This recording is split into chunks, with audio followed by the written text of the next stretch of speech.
Então, hoje nós vamos tratar sobre o último dos somentes, dos solas da Reforma. Nós já vimos sola Escritura, somente a Escritura, somente a graça, somente a fé, somente Cristo e hoje somente a Deus glória. Somente a Escritura é palavra de autoridade, a palavra de Deus como autoridade para a nossa vida. Não é o pastor que tem palavra de autoridade, o bispo, o padre, o papa, o apóstolo, né? Ainda que eu acredite que o último apóstolo morreu tem uns 2000 anos, né? Mas tem gente que se auto-intitula apóstolo e diz assim, minha palavra tem autoridade. Não, o que tem palavra de autoridade é a Bíblia.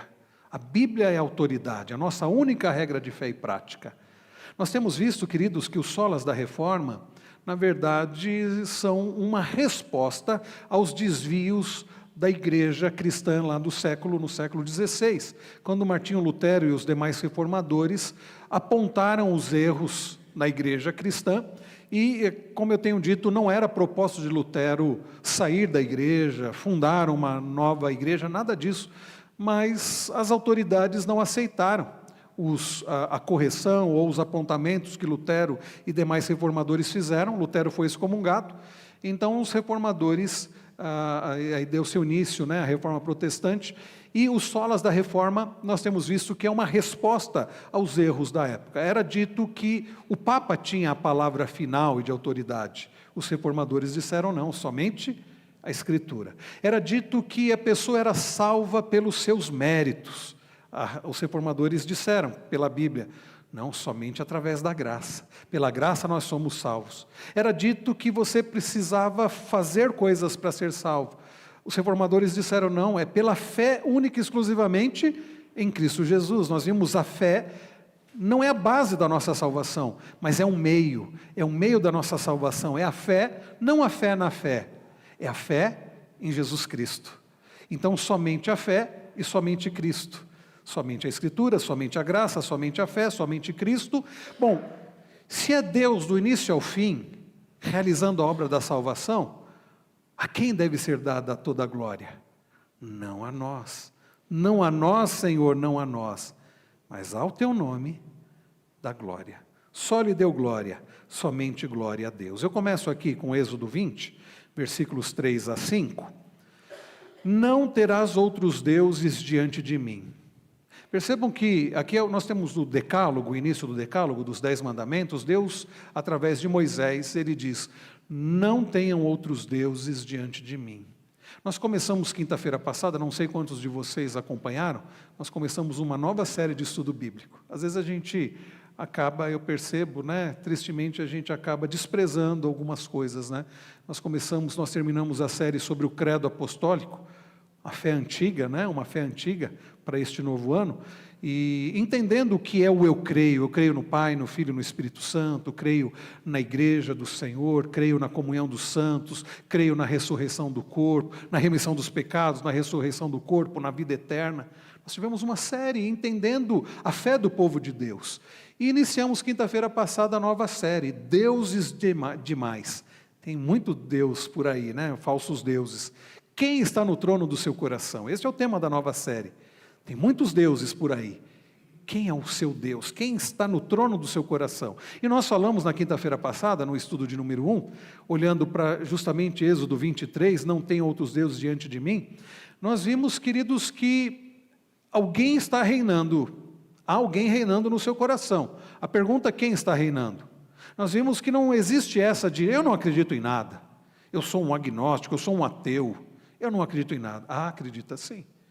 Eu não sirvo nada, não tenho nenhuma religião. Tem. Talvez a sua religião seja a ciência, talvez você sirva você mesmo. Mas todo ser humano é um ser adorador. Nós fomos criados, nós olhamos lá em Romanos 1, na quinta-feira, e nós vimos que nós fomos criados por Deus como seres adoradores. E nós temos na nossa consciência a lei de Deus. Nós sabemos o que é certo, o que é errado. Uma criança sabe instintivamente o que é errado determinadas coisas. Povos aí que nunca tiveram acesso à palavra de Deus têm a noção de que matar é errado. Isso está na consciência do ser humano. Então nós começamos a ver quinta-feira passada, se você não assistiu, assista lá, e se você puder, acompanhe os próximos estudos. Nós começamos a ver que Deus chama um povo para si. Ouve Israel, quando você olha em Êxodo 20, ouve Israel, o Senhor nosso Deus é o único Senhor. Aí depois vem, não tenham outros deuses diante de mim. Ouve Israel, é o famoso Shema, né? Ouve em hebraico. Escute Israel, a nova versão NAA traz assim, escute Israel. O Senhor nosso Deus é o único Senhor. Portanto, não tenham outros deuses diante de mim. Só existe um Senhor. Mas nós, como Paulo diz lá em Romanos 1, passamos a deixar de adorar o Criador e passamos a adorar a criatura, a criação, a nós mesmos. A palavra de Deus é clara, não tenham outros deuses diante de mim. Não farás para ti imagem de escultura, nem semelhança alguma que há em cima nos céus, nem embaixo na terra, nem nas águas debaixo da terra. Não as adorarás, nem lhes darás culto. Quinta-feira também, passada, nós falamos sobre o conceito de adoração. Tanto no Antigo Testamento, quanto no Novo Testamento, a expressão adoração, no Novo Testamento nós temos expressões, uma delas é latreia, né? É a expressão que dá a ideia de serviço, de servir. A pergunta é, a quem você serve? A quem você serve?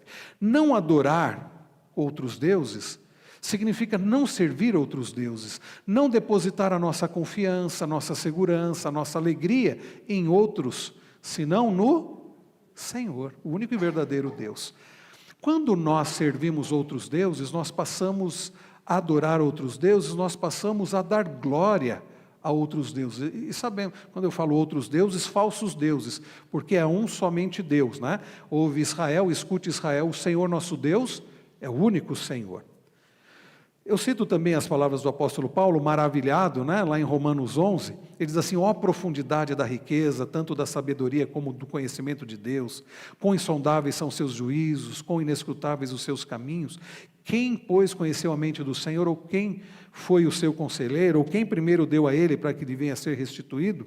Aquilo que Deus pergunta para Jó, quando Jó começa a discutir com Deus, Senhor, por que o ímpio prospera? Eu que sou uma pessoa tão boa, né? Estou aí sofrendo. Aí Deus aparece para ele no meio de um redemoinho, e ele pergunta para Jó, escuta, onde você estava quando eu lancei os fundamentos da terra? Que pergunta, né? Já imaginaram Deus perguntando isso para você? Onde você está? Você está questionando? Onde você estava quando eu criei todas as coisas? Às vezes nós pais falamos isso para os filhos, seu pirralho, seu fedelho, você, quando eu fiz isso você nem existia, está querendo me questionar? Agora nós que somos pais, respondemos assim para os nossos filhos, imagina Deus que é o Criador. Onde você estava quando eu criei todas as coisas, Jó? Onde você estava? Eu precisei da sua ajuda para fazer alguma coisa? Eu fico imaginando, irmãos, Jó só se encolhendo, né? Se ele estivesse sentado, eu acho que começou a escorregar na cadeira. E Deus pergunta para ele assim, eu precisei do seu conselho? E é claro, irmãos, nós sabemos as respostas. Não. Onde você estava quando eu lancei os fundamentos da terra, quando eu criei tudo? A resposta de Jó não respondeu. Deus nem deixou ele responder, né? Mas a resposta de Jó seria, eu nem existia. Jó, eu precisei da sua ajuda para criar alguma coisa? A resposta de Jó seria não, eu nem existia. Jó, eu precisei do seu conselho quando eu planejei tudo isso? A resposta de Jó seria não, eu nem existia. Deus está dizendo, eu fiz tudo o que eu fiz, pelo meu poder e pela minha sabedoria. Eu não devo nada a ninguém. Quando você começar a querer questionar Deus, lembra disso. Deus criou todas as coisas sem a sua ajuda. Deus criou todas as coisas sem o seu conselho. E, aliás, por isso que foi tudo muito bom, né? Porque se a gente fosse dar algum conselho, ia sair alguma coisa errada. Então, quem somos nós para discutir com Deus? Paulo começa a considerar sobre essas coisas, ele diz assim, quem foi o seu conselheiro? Quem primeiro deu a ele para que ele venha a ser restituído? A resposta é ninguém. E aí ele diz, porque dele e por meio dele, e para ele são todas as coisas. Vejam, irmãos, se Deus é o Criador de todas as coisas, ele fez tudo pelo poder dele, pela sabedoria dele, e tudo que ele fez foi perfeito, muito bom, e funciona até hoje. O pecado desfigurou muita coisa, mas o universo continua funcionando. A Terra continua girando, movimento de translação, movimento de rotação, continua tendo condições de vida na Terra, o ecossistema, não é interessante isso, o ecossistema? Está tudo funcionando, a gente está atrapalhando tudo isso, está destruindo, mas continua funcionando. Aí Paulo diz assim, porque dele, por meio dele e para ele, são todas as coisas. Ele não somente é o Criador de todas as coisas, mas é quem sustenta todas as coisas. E trazendo aqui para o nosso estudo dos solas da Reforma, que faz referência principalmente à questão da salvação, nós estávamos mortos nos nossos delitos e pecados. Lembram-se de Efésios 2? Nós estávamos mortos. Deus, sendo rico em misericórdia, por causa do grande amor com que nos amou, Ele nos deu vida. Pela graça vocês são salvos. Uma pessoa morta não quer nada. Nós estávamos mortos nos nossos pecados, condenados à morte eterna. Paulo diz em Romanos 3:23, todos pecaram.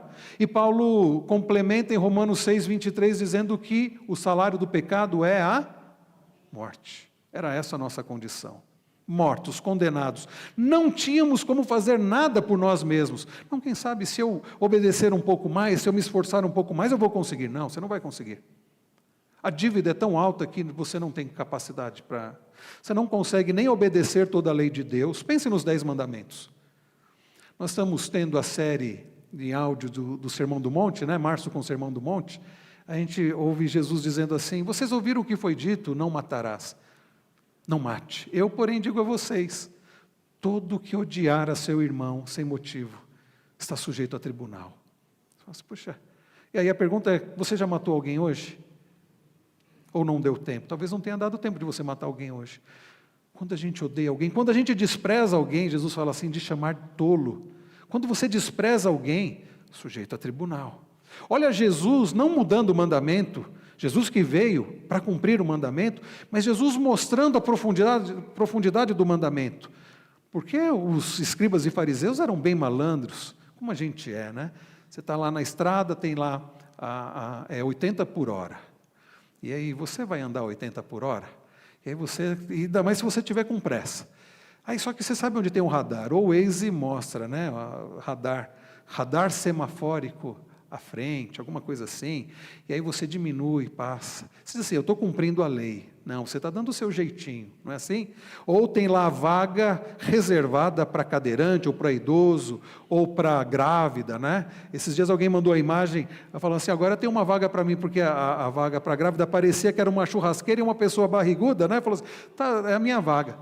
E aí a pessoa falou assim, não, eu vou parar, é rapidinho, é só para comprar um pãozinho, eu já saio. Malandro, você diz assim, não, eu cumpro as leis, eu só dou um jeitinho. Os fariseus nos dias de Jesus, mesma coisa, não mate, ok, eu não mato, mas despreza, odeia, prejudica, mas eu estou cumprindo a lei, eu não mato. Jesus está mostrando, não, você não está cumprindo a lei. Não basta simplesmente o fato de que você não tirou a vida, você não assassinou alguém, o fato de você odiar, prejudicar, desprezar, você está quebrando o mandamento. Vocês ouviram o que foi dito, não adulterarás. Opa, está ótimo, sou fiel à minha esposa, nunca cometi adultério. Tenho agido como José, não me deitei com alguém que não é minha esposa. Tá. Aí Jesus diz, eu porém digo a vocês, qualquer um que olhar com intenção impura para uma mulher já adulterou. Jesus linka esses mandamentos com o último mandamento, não cobiçarás. E aí, quem é que vai poder dizer assim, eu cumpro todos os mandamentos e todos os dias? Ninguém tem coragem de falar uma coisa dessa, não é verdade? Porque se você, vamos pegar o primeiro, eu citei o último, não cobiçarás, e quem é que escapa desse, né? Não tenha outros deuses diante de mim. Ah, pastor, pode ir lá na minha casa, eu não tenho nenhuma imagem de escultura, eu não tenho outros deuses, eu não sou um idólatra. Será? Em quem você tem confiado? Quando as coisas ficam difíceis, você não se desespera? E diante de uma situação, você fala, e agora, como é que eu vou fazer? Não posso contar com fulano de tal. Ou fiquei doente, e agora, como é que eu vou fazer? Sabe, irmãos, o pecado da idolatria, ele é profundo porque não é um pecado externo, simplesmente. Começa no coração. Por isso que a gente chama de ídolos do coração. Quando o mandamento diz, não tenha outros deuses diante de mim, E eu pergunto, o que pode ser um Deus diante dele? Qual é a resposta? Qualquer coisa. Um cônjuge, um filho, um emprego, eu mesmo. Eu posso ser um Deus diante do Senhor quando eu coloco a minha esperança, a minha segurança, a minha alegria em qualquer outro que não seja o Senhor. E aí na pastoral do boletim está aí o idolômetro que eu coloquei aí para vocês. Eu chamo isso de idolômetro. Eu não coloquei como idolômetro, eu coloquei identificando os ídolos do coração. Mas esse é o idolômetro, para você descobrir os ídolos que estão no seu coração. E você vai perceber, olhando aí pelo idolômetro, talvez o ponteirinho do idolômetro vai bater lá no... Opa, localizei um ídolo no meu coração. O ídolo, olha o 5, conforto. Procuro reconhecer nos meus sofrimentos e contratempos o sentido divino ou revolto-me contra eles? Eu fico pensando José, em toda aquela situação que nós vimos ainda há pouco. Se ele tivesse o ídolo do conforto, Senhor, meus irmãos me odiaram, vim parar no Egito. Aqui obedeci tudo, olha, fui colocado como o administrador, estava tão bem aqui, aí vem essa mulher miserável, inventa essa história, o senhor não faz nada, eu vou parar na prisão. Fico imaginando José na prisão, mas ele não manifesta esse ídolo do conforto, né? Ali ele serve com fidelidade, a ponto do carcereiro colocá-lo como o administrador geral. Era o sujeito que tinha as chaves, provavelmente, né? Falando, você deu a chave para ele? É José, fica tranquilo, esse é de confiança. Irmãos, não terás outros deuses diante de mim. Qualquer coisa pode ser um Deus diante do Senhor. Voltando, nós não podemos dizer, eu não cometo nenhum pecado, eu vou conseguir obedecer de forma perfeita, porque não vai conseguir. E qualquer um que descumprir um dos mandamentos, diz a palavra, derrubou todos. Então você não pode confiar em você mesmo para ser salvo. E aí você estava morto nos seus pecados. O que Deus faz? Deus vem e age com poder através do Espírito Santo e te dá vida. Deus te faz enxergar a situação que você está. É como aquele da parábola do filho pródigo, o filho mais novo que sai da casa do pai e gasta toda a herança, todo o dinheiro, né? Aproveita, arruma um monte de amigo para as festas, né? Para a curtição, aí está cheio de amigo. Mas quando o dinheiro acaba, cada um vai para um lado, fica sozinho, está lá cuidando de porcos, o que para um judeu é a pior coisa que alguém poderia fazer, né? O pior emprego, cuidar de porcos, animal imundo para o judeu. E a Bíblia diz, Jesus diz que ele desejava comer a comida que os porcos comiam e nem isso lhe era permitido. Aí Jesus diz que ele caindo em si, ele reconhece a situação de miséria que ele está e ele lembra da casa do Pai. Esse caindo em si, meus irmãos, é muito significativo, ainda mais que Jesus conta aquelas 3 histórias, do pastor que deixa as 99 ovelhas em busca da que se perdeu, da mulher que varre a casa até encontrar a moeda perdida, e do pai que vai ao encontro do filho que volta para casa, e do filho mais velho que fica revoltado. Jesus conta essas 3 histórias, por causa daqueles que se consideravam justos, por causa daqueles que olhavam e diziam assim, olha, está vendo a injustiça? As meretrizes, as prostitutas, os publicanos estão se convertendo, Jesus está comendo com essa gente. Nós é que somos merecedores. E Jesus conta essas histórias, para mostrar, irmãos, que nenhum de nós é merecedor. Nós estávamos mortos, Deus nos dá vida, Deus nos faz o cair em si, enxergar a nossa situação. Daí Jesus nas bem-aventuranças dizer, bem-aventurados os humildes de espírito, os pobres de espírito, bem-aventurados os que choram, bem-aventurados aqueles que conseguem enxergar pela graça de Deus, isso é ação do Espírito Santo, a sua própria miséria, os seus próprios pecados, e choram e se arrependem e buscam perdão do Senhor. Isso é uma obra do Senhor. Aí você recebe a fé. Efésios 2:8, pela graça vocês são salvos, mediante a fé. E isto não vem de vocês, nem a graça nem a fé. É um dom, é um presente de Deus, não de obras, para que ninguém se glorie, para que toda a glória seja dada a Deus. Aí você estava morto, Deus te dá vida. Você não tinha fé, Deus te dá condições de crer em Cristo. Deus te dá nova vida, te dá condições de crer em Cristo. Deus, além do arrependimento, dá o perdão dos pecados. Jesus obedece toda a lei no seu lugar, porque você não conseguiria obedecer, ele obedece. Jesus na cruz leva sobre si a culpa dos seus pecados, a ira do Pai é derramada sobre Cristo, E acontece aquela troca maravilhosa que nós temos falado aqui nesses últimos domingos, que Lutero chama de uma doce troca. O que Jesus não era, ele se faz por nós. Ele se faz maldito, ele se faz pecado por nós. Ele leva sobre si as nossas culpas. E o que nós não éramos, ele nos dá. Ele nos dá a sua justiça, a sua perfeição, a sua obediência. Daí, meus irmãos, depois de tudo isso, você vai dar glória para quem? Dizer assim, não, eu mereci, eu aceitei a Jesus e eu busquei a salvação. Não, não.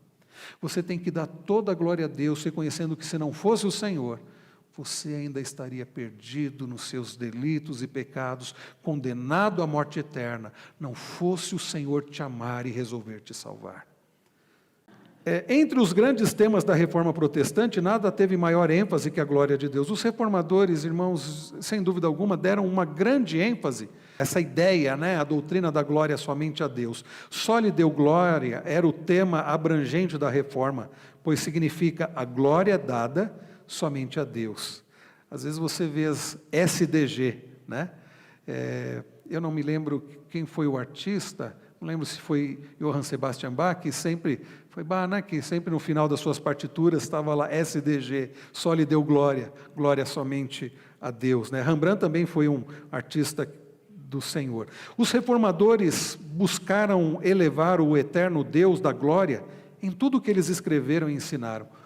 Me chama a atenção as obras dos puritanos, depois dos reformadores dos séculos 17, principalmente do século 17, até o final, até o século XIX, tanto é que Spurgeon foi considerado o último dos puritanos, mas os puritanos, aqueles cristãos dessa época, dos séculos 17 e 18 principalmente, eles deram muita ênfase à doutrina da glória de Deus. Os escritos, se você pega Jonathan Edwards e tantos outros puritanos, como eles enfatizaram a doutrina da glória de Deus. Isso é muito importante, principalmente por causa de uma época tão forte do humanismo, em que o homem se coloca como centro de todas as coisas. Nós precisamos ser lembrados que o Senhor é o centro de todas as coisas. A Ele deve ser dada toda a glória. Por isso que nós vimos ainda há pouco que a história de Gênesis 39 não é sobre a fidelidade de José, porque a glória não é para José, mas é sobre a ação do Senhor, o Deus presente na vida de José, que capacitou José ser fiel e não cair em tentação, e capacitou José a não cair em autocomiseração no sofrimento, na cadeia, capacitou o conforto no coração de José. Então, queridos, a Bíblia não é sobre José, sobre Davi, sobre os patriarcas, é sobre Cristo, sobre um Deus que redime um povo para si, um Deus que age, que se faz presente, que corrige, que ama, que livra, que salva, que abençoa, que restaura, perdoa. Enquanto a gente não entender isso, a gente não vai dar toda a glória a Deus. A gente vai ficar olhando para José como um super-herói, Davi um super-herói. Gente que fez o que fez por causa da glória do Senhor, do agir do Senhor, do fortalecimento do Senhor na vida deles. Gente que apontava para Cristo e gente que não aceitaria receber a glória, porque apontavam para aquele que merece toda a glória, que é Cristo. Teologia que não exalta a glória de Deus como a realidade última no universo, não é teologia, é heresia. Eu conheço muito de teologia, eu sou muito bom. Eu conheço muito de teologia e começa a exaltar os personagens bíblicos. A teologia bíblica mesmo, meus irmãos, deve nos levar a exaltar o Deus que age. Quando a gente entende, por exemplo, nós temos a cosmovisão bíblica reformada, ou seja, a ideia de criação, queda, redenção e consumação, isso fica mais claro. Quando a gente entende que Deus criou todas as coisas e o fez muito bem, Deus não criou nada errado, mas o homem pecou, e aí vem o pecado, a queda. E o que Deus está fazendo desde Gênesis 3, no relato da queda, está lá. Gênesis 3,15, o primeiro evangelho, Deus prometendo o descendente da mulher que viria ferir a cabeça da serpente, Jesus Cristo. E Deus, ao longo de toda a história, é a história da redenção. Vocês perceberam que Gênesis 39 faz parte de uma história maior, que é a história da redenção? Que tudo aquilo tem a ver com uma história maior, que não é a de José, não é dos filhos de Jacó, mas é a história da redenção. É como Deus usou a história dos patriarcas para chegar no seu povo, para redimir um povo para si. Mas é a história da redenção. Se a gente não entender isso, a gente não vai dar glória a Deus. Nós vamos entender que a Bíblia tem a ver com a história da redenção. A glória de Deus é levada a sério na Bíblia. Sabia disso? A Bíblia leva a sério a ideia da glória de Deus. Na verdade, a própria palavra carrega consigo pesadas conotações. A palavra glória tem essa ideia de peso, né? Vamos ver aqui algumas. A palavra glória vem do termo do latim, né? Gloria, do termo grego doxa, do termo hebraico kabod, que significa peso, ou qualidade do peso. Ou seja, Deus, a glória de Deus é algo que tem peso. Quando se fala peso, fala sobre valor. É algo pesado no sentido de muito valoroso. O significado de glória no Novo Testamento está vinculado ao seu significado no Antigo Testamento, que tem a ideia de majestade, a ideia de poder, né? O poder de Deus, a glória de Deus envolve a ideia de majestade, de poder, daí a ideia de peso. Em ambos os testamentos da Bíblia, ou seja, tanto no Antigo quanto no Novo Testamento, tanto na língua hebraica quanto na língua grega, a palavra glória significa a manifestação da excelência e da dignidade, bem como a resposta de honra e adoração a essa manifestação. Daí o Senhor Jesus, nos 10 mandamentos, a gente começa lendo lá em Êxodo 20, verso 3, ouve, escute Israel, o Senhor nosso Deus é o único Senhor, não tenham outros deuses diante de mim, não deem glória a outros deuses, deem toda a glória somente a mim, porque eu sou o Senhor, o Deus de vocês, o único Senhor. Lá em Deuteronômio, abra a sua Bíblia em Deuteronômio 6, é a mesma ideia, Deuteronômio 6.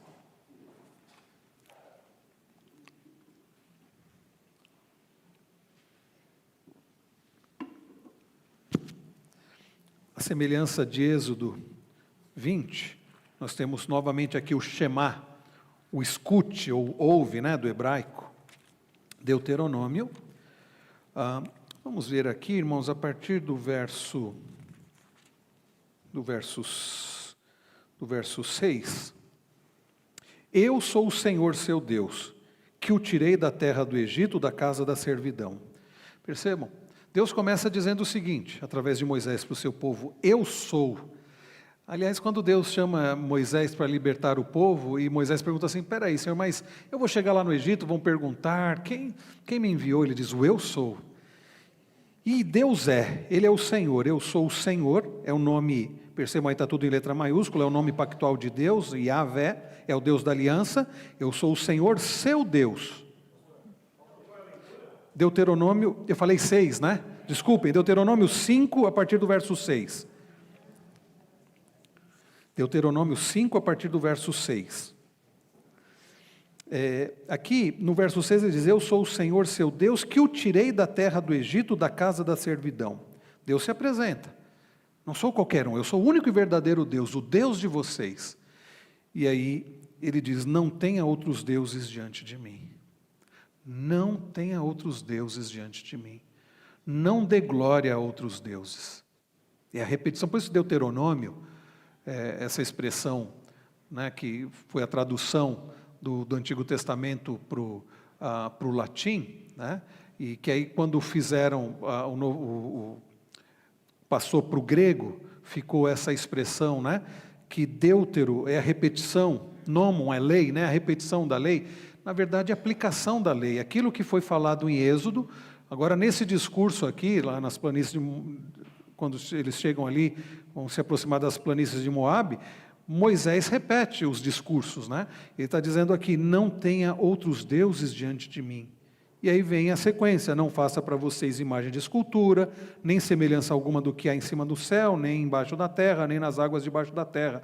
Não adore essas coisas, nem preste culto a elas, porque eu, o Senhor, seu Deus, sou Deus zeloso, que visito a iniquidade dos pais nos filhos até a 3ª e 4ª geração, daqueles que me odeiam, mas faço misericórdia até 1000 gerações daqueles que me amam e guardam os meus mandamentos. Agora, quando chega no capítulo 6, olha o versículo de número 4. Aquela hora que eu estava falando no Deuteronômio 6, era esse texto que eu queria mencionar com vocês. Verso 4, escute Israel, novamente a repetição lá de Êxodo 20, Ouve Israel, escute Israel. Escute Israel o quê? O Senhor nosso Deus é o único Senhor. Portanto, ame o Senhor seu Deus de todo o seu coração, de toda a sua alma e com toda a sua força. Percebam, eu não disse ainda há pouco que Deus quer a nossa obediência, não porque queremos para alcançarmos coisas. Eu vou obedecer a Deus para Deus me dar tal coisa. Não. Ele quer a nossa obediência por amor. Porque amamos a Deus, nós devemos obedecê-lo. Escute Israel, Shema. Escute Israel, o Senhor nosso Deus é o único Senhor. Portanto, ame o Senhor. Ame o Senhor de que forma? Quando ele coloca aqui, de todo o seu coração, de toda a sua alma, com toda a sua força, Jesus vai acrescentar lá em Mateus 22, de todo o seu entendimento. O que significa isso? Será que são 3 formas diferentes de amar a Deus? Coração, alma, força? Ou 4, Jesus coloca entendimento? Não. A ideia aqui é ame o Senhor sobre tudo, com todas as suas forças, ou seja, ame o Senhor acima de tudo. Irmãos queridos, para darmos toda a glória a Deus, o só lhe deu glória envolve um amor ao Senhor sobre tudo. Sabe por quê? Se nós não amarmos ao Senhor sobre tudo, nós vamos ter outros deuses diante dele. Se você amar sua família, você mesmo, seu emprego, seja o que for, você vai ter outros deuses diante dele. A não ser que nós amemos ao Senhor sobre tudo. E confiemos em Deus acima de tudo, entendendo que somente Ele pode nos dar verdadeira alegria, satisfação e felicidade. E isso é tão importante, irmãos, que o autor aqui, Moisés, continua, Deus através de Moisés, no verso 6 diz, essas palavras, ou seja, o Senhor nosso Deus é o único Senhor e devemos amá-lo sobre tudo, essas palavras que hoje lhe ordeno estarão no seu coração. Nós temos que guardar isso no coração. O salmista não diz isso lá no Salmo 119:11? Guardo no coração a tua palavra, para não pecar contra ti. Nós precisamos memorizar isso, guardar no coração é memorizar. Você precisa decorar, memorizar. Precisa lembrar disso todos os dias. O que você precisa lembrar todos os dias? Existe um só Deus. O Senhor nosso Deus é o único Senhor. E eu devo amá-lo sobre todas as coisas. Isso é tão importante que você deve guardar no coração. Moisés continua dizendo e fala assim, vocês as inculcarás a seus filhos, e delas falará quando estiver sentado em sua casa, andando pelo caminho, ao deitar-se, ao levantar-se. Também deve amarrá-las como sinal na sua mão, e elas lhes serão por frontal entre os olhos, e você as escreverás nos umbrais de sua casa e nas portas. Vocês entendem a importância dessas palavras? Aliás, os judeus até hoje, eles interpretam isso literalmente. Os judeus carregam, eles têm na testa, assim, os ortodoxos, e eles têm um negócio que eles carregam assim na testa, uma fitinha lá dentro, que são essas palavras do Shema. Escute Israel, o Senhor nosso Deus é o único Senhor. Ame ao Senhor de todo o coração, de toda a alma, de toda a sua força. Eles carregam, eles têm nos braços, eles têm na casa, nos umbrais das portas, eles escrevem isso. Não é que você tem que escrever isso, tatuar, hoje seria tatuar, Não, é você guardar aqui, ou seja, guardar aqui na sua mente. E é tão importante que você deve inculcar isso no coraçãozinho dos filhos. O que nós precisamos ensinar para os nossos filhos desde cedo é isso. Só existe um Deus, é o nosso Senhor. Você precisa amá-lo sobre tudo. E nós devemos ensiná-los falando e falando todos os dias, mas nós devemos ensiná-los através do nosso exemplo. Nossas crianças devem olhar para nós e ver, olha, papai e mamãe amam a Deus, olha como eles levam Deus a sério. Eles não brincam com Deus, não. Olha, no dia a dia eu vejo como papai e mamãe levam Deus a sério. Como o papai conduz os negócios dele, ele leva Deus a sério. Nas amizades, na fala, como o papai trata a mamãe, como a mamãe trata o papai. Eles amam a Deus mesmo. Nossos filhos precisam crescer aprendendo que só existe um Deus e que eles devem amar ao Senhor sobre tudo. E aí sabe o que vai acontecer? Eles vão dar toda a glória a Deus. A glória de Deus, vejam aí, estou citando Joel Bick, ele vem ao Brasil, quase que todos os anos ele está no Brasil, ele costuma falar nas conferências da Fiel, e o Joel Bick é um especialista em literatura dos puritanos, um teólogo especialista na literatura dos puritanos. Eu achei muito interessante, não me lembro qual dos livros dele eu tirei isso, mas ele diz, a glória de Deus é a beleza de suas perfeições multiformes. Quando a gente lembra das perfeições de Deus, os atributos de Deus, né? Todos os atributos, Deus é onipresente, onipotente, onisciente, Deus é fiel, Deus é justo, Deus é santo, Deus é bondoso, os atributos de Deus, suas perfeições, bem como o esplendor admirável que emana dessas perfeições. Essa é uma boa definição da glória de Deus. Beleza de suas perfeições multiformes, bem como o esplendor admirável que emana dessas perfeições. A glória de Deus remete à sua importância, dignidade e significância. Nós não servimos qualquer Deus. Nós não estamos falando de nós mesmos. Nós estamos falando do Deus Criador, o sustentador de todas as coisas. Deus não é uma criatura, mas é o Criador. Daí nós dizemos que Ele não é um igual a nós. Eu citei isso, eu acho que foi na semana passada, as palavras do teólogo Karl Barth, que Deus é um ser totalmente outro. Ele não é um igual a nós. Deus deve ser tratado com peso e importância absolutos. Até porque, diferente de nós, Deus é absoluto e inigualável. Quando nós nos lembramos do nosso breve catecismo, a pergunta de número 1, aliás, os irmãos aqui de catecúmenos, hein? Nós vamos perguntar isso no exame do conselho, tá? É brincadeira, não vamos perguntar não, mas é bom. Diz a Camila, quando foi isso, Camila? Eu era bem novinha, não tinha nem cabelo branco. Não tinha nem cabelo. Há uns 20 anos, você fez profissão de fé quando? Tem uns 20 anos ou mais? Diz a Camila que eu falei para ela, nós éramos membros lá da igreja de Guarulhos, Douglas, eu acho que ela sonhou com isso, mas diz ela que eu falei assim quando foi eu que te dei aula de catecúmenos ou não? Foi o Dani. Que eu falei assim para ela, falou, olha, no exame do conselho, o que era que eu falei que você tinha que decorar? Eu estava para entrar na sala, e você falou para eu decorar o Salmo 119 inteiro. Eu falei que ela tinha que decorar o Salmo 119 inteiro, ela ia entrar em catecúmenos. Eu não faria uma coisa dessa, Camila, eu acho que você...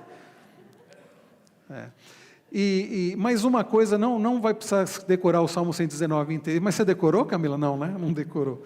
O 11 pelo menos, guarda no coração, fica o Salmo 119, 11, guarda no coração a tua palavra para não pecar contra ti. Irmãos, uma coisa muito importante é nós memorizarmos, como eu falei, eu não vou pedir para ninguém decorar, mas memorizar qual é a resposta da pergunta número 1 do breve catecismo. Se a pergunta é qual é o fim principal do homem, a gente precisa saber de cor isso. O fim principal do homem qual é? É glorificar a Deus e ter prazer nele para sempre. Então isso nós precisamos memorizar. Deus nos criou para quê? Porque isso é muito importante. Por que você foi criado? Por que você existe? Para a glória de Deus, para ter prazer no próprio Deus. O John Piper, ele costuma dizer que quanto mais nós temos prazer em Deus, mais Deus é glorificado. Ele une essas coisas. Então, o fim principal do homem é glorificar a Deus e gozá-lo para sempre, é ter prazer em Deus para sempre. O Catecismo de Genebra sustenta que Deus nos criou e nos colocou na terra para ser glorificado em nós. Vejam, não que Deus dependa disso. Deus sempre existiu.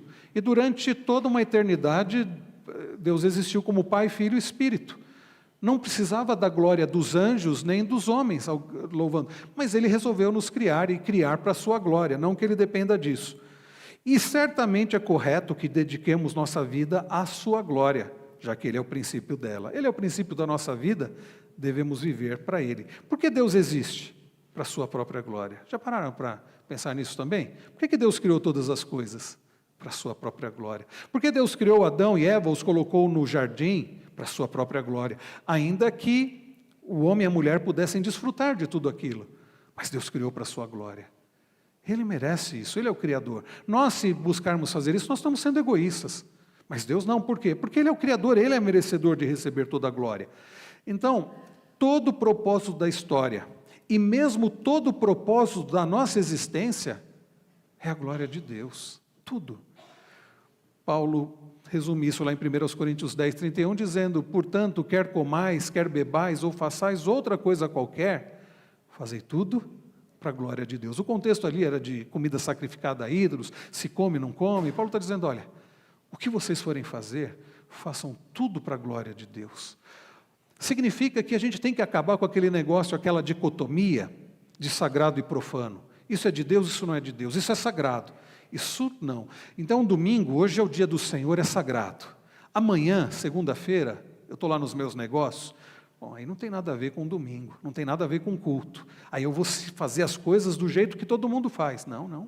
Para o cristão, para aquele que pertence ao Senhor, não existe essa dicotomia, não existe sagrado e profano. Para nós, tudo é sagrado. O meu trabalho, a forma, se eu sou um mecânico, a forma como eu vou trabalhar num carro, eu vou fazer para a glória de Deus. Se eu sou professor, eu vou dar uma aula com esmero para a glória de Deus. No meu lazer, no meu relacionamento, eu vou tratar minha esposa para a glória de Deus. O meu casamento deve ser para a glória de Deus.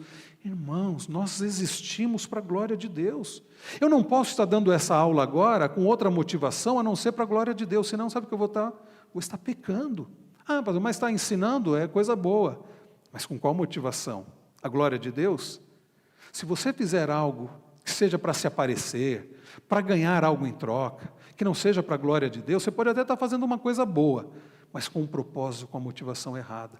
Tudo que nós fazemos, queridos irmãos, deve ser com um propósito maior, a glória de Deus. E como eu sei que é para a glória de Deus? Porque se eu amo a Deus e faço por amor a Deus, e sirvo a Deus, eu estou fazendo para a glória de Deus. Paulo, escrevendo aos Efésios capítulo 6, vai dizer que nós devemos servir, não às vistas de quando o patrão chega e você serve, não, fazendo como que para o Senhor. Então, tudo para a glória de Deus. Salmo 115, não a nós, Senhor, não a nós, mas ao teu nome da glória, por amor da tua misericórdia e da tua fidelidade. Porque diriam as nações, onde está o Deus deles? No céu está o nosso Deus, e tudo faz como lhe agrada. Salmo 24, de vez em quando a gente canta um cântico baseado nesse salmo. Levantai, ó portas, as vossas cabeças, levantai-vos, ó portais eternos, para que entre o Rei da Glória. Quem é o Rei da Glória? O Senhor forte e poderoso, o Senhor poderoso nas batalhas. Levantai, ó portas, as vossas cabeças, levantai-vos, ó portais eternos, para que entre o Rei da Glória. Quem é esse o Rei da Glória? O Senhor dos exércitos. Ele é o Rei da Glória. Jesus é o Rei da Glória. Aqui, só para a gente encerrar, nosso tempo está terminando, são coisas que a gente sabe muito bem. Deus em oposição às imagens. O ensino bíblico de que somente Deus merece adoração reflete a singularidade daquele que é absoluto, que é o Senhor. Por que nós vamos adorar imagens? Só que, como eu tenho dito, e se os irmãos puderem acompanhar os estudos de quinta, nós vamos trabalhar isso, a idolatria é mais profundo porque não tem a ver simplesmente com imagens, tem a ver com o nosso coração. Porque pode ser, lá em Ezequiel 14 nós lemos isso, que o povo erigiu ídolos no coração. E esse é o problema, né? Quando a gente levanta ídolos no coração. Nós não devemos buscar intercessão através de santos, de imagens. Por quê? Porque o Senhor Jesus é o nosso intercessor. Escrevendo aos Romanos, diz assim que Cristo Jesus, quem morreu antes, quem ressuscitou, o qual está à direita de Deus, e também intercede por nós. Nós já temos o nosso intercessor, que é Cristo. Nós, por mais que nós respeitemos e admiremos Maria, como Maria foi usada por Deus, mas ela não é a nossa intercessora. Essa história pede à mãe que o filho atende, não tem base bíblica nenhuma. Nós não temos que pedir nada a Maria. Maria já morreu, ela está desfrutando da presença do Senhor em espírito. Então ela não é uma intercessora. Cristo é o nosso intercessor. Romanos 8 diz que o Espírito Santo intercede por nós com gemidos inexprimíveis. O autor aos Hebreus diz que Jesus se tem tornado o fiador de superior aliança, por isso também pode salvar totalmente os que por ele se chegam a Deus, vivendo sempre para interceder por eles. Não é interessante e confortador saber que Jesus Cristo intercede constantemente por nós e nos ajuda nas nossas fraquezas. O apóstolo Paulo é claro, escrevendo a Timóteo, porquanto há um só Deus e um só mediador entre Deus e os homens. Não é Paulo, não é Pedro, não é João, não é José, não é nenhum desses, não é Maria. Quem é o único mediador entre nós e Deus? Jesus Cristo, o nosso sumo sacerdote. Proteção contra o mal, buscamos em quem? E não nos deixes cair em tentação, pede Jesus, mas livra-nos do mal, pois teu reino, o poder e a glória para sempre. É o Senhor que nos livra do mal. É o Senhor, como nós lemos ainda há pouco no Salmo 46, que é refúgio e fortaleza, que é socorro bem presente na tribulação. Por isso, nós não devemos adorar outros deuses ou falsos deuses. O Deus que fez o mundo e tudo que nele existe, está lá em Atos 17, né? Sendo ele Senhor do céu e da terra, não habita em santuários feitos por mãos humanas, nem é servido por mãos humanas, como se de alguma coisa precisasse, pois ele mesmo é quem a todos dá vida, respiração e tudo mais. É Ele quem nos dá vida, é a Ele a quem devemos adorar. Romanos 1, 25, Paulo, nós trabalhamos isso quinta-feira passada no estudo, Paulo denuncia, pois eles mudaram a verdade de Deus em mentira, adorando e servindo a criatura em lugar do Criador. O Criador, o qual é bendito eternamente. Amém. A quem você tem adorado? Mais uma vez, eu não estou perguntando se você tem alguma imagem de escultura na sua casa. Eu estou perguntando quem está no trono do seu coração. Eu estou perguntando para quem você vive. Eu estou perguntando em quem você coloca a sua segurança, a sua alegria. Em você mesmo, na sua família, no seu emprego, nos seus bens materiais, no governo. Quanta gente desesperada por causa de governo, né? A gente precisa ler o Salmo 146, né? É no Senhor quem deve estar a nossa confiança, não em príncipes. A questão das relíquias e padroeiros, eu vou deixar isso para o presbítero Vlander. Segundo semestre ele vai trabalhar com detalhes na classe de Catecúmenos 2, essa questão das relíquias, dos relicários. Ele tem até imagens para mostrar para vocês disso tudo. Representações de Deus, né? A Bíblia é muito clara, não devemos fazer imagens de escultura. Isso que os reformadores combateram lá no século XVI, há um pouco mais de 500 anos atrás.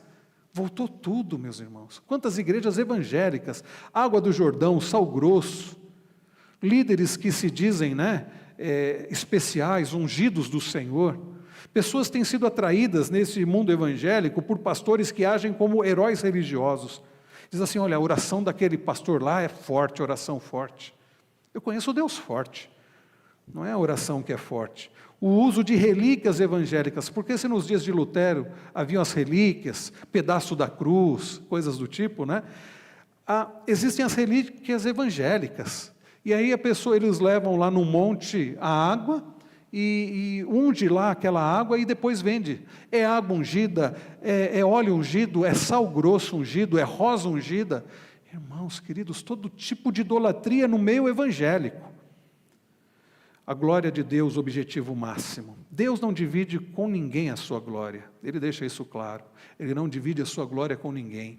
E Ele governa a história de modo que em tudo Ele seja glorificado. Aliás, eu tenho definido a doutrina da providência, que nós temos visto em Gênesis, dessa forma. A providência de Deus significa Deus dirigindo todas as coisas, de forma a que Ele seja glorificado e para o bem do seu povo. Essa é a doutrina da providência. Eu sou o Senhor, Isaías 42, 8. Este é o meu nome, a minha glória, pois, não a darei a outrem, nem a minha honra às imagens de escultura. Deus escolheu o seu povo para a sua glória. Nós existimos para a glória do Senhor. Paulo, desde Efésios 1, diz isso, né? Deus nos escolheu nele antes da fundação do mundo, para quê? Para o nosso conforto, para vivermos uma vida perfeita, não.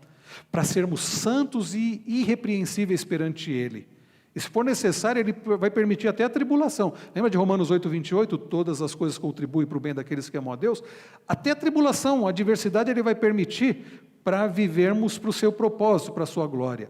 E em amor nos predestinou para Ele, para a adoção de filhos por meio de Jesus Cristo, segundo o beneplácito de sua vontade, para louvor da glória da sua graça, que Ele nos concedeu gratuitamente no amado. Ele nos criou para a sua glória, e olha o que ele diz lá em Isaías 43, direi ao norte, entrega, e ao sul não retenhas, trazei meus filhos de longe, minhas filhas das extremidades da terra, e todos os que são chamados pelo meu nome, e os que criei para o quê?